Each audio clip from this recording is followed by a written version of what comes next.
In today's video, I'm going to teach you how to use Exness copy trading. To get started, head over to your Exness personal area. This is the main dashboard where you manage your accounts, funds, and trading features.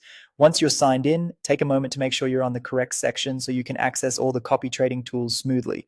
From there, click on copy trading. This will open the area where you can browse strategies created by active traders. The platform is designed to let you invest in strategies rather than placing every trade yourself, which can be useful if you want exposure to the market through another trader's approach. Now, spend some time exploring the list of active strategies. This step is very important because choosing a strategy should never be rushed.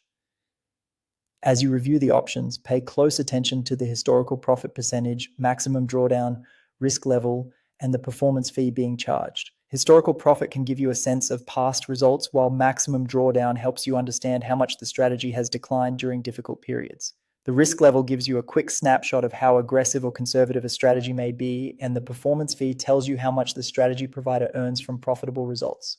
Looking at all of these together can help you make a more balanced decision. Before you invest, make sure you have enough funds available in your investment wallet. If your balance is too low, you'll need to transfer funds into the wallet or make a new deposit using one of the available payment methods.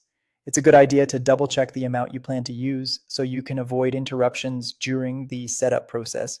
Once your wallet is funded and you've chosen a strategy you're comfortable with, click on that preferred strategy and then select Create Investment. This is the step where you begin connecting your funds to that strategy so your investment can follow its trading activity. Next, enter the amount you want to invest. Be sure to review the amount carefully before moving forward, especially if you're testing a strategy for the first time. After that, complete the required security validation and confirm the action. This extra verification step helps protect your account and ensures the investment request is authorized by you. After confirmation, your investment will be created and linked to the selected strategy. From there, you can monitor its performance directly from your Exness account and keep track of how it develops over time. If you found this helpful, thanks for watching.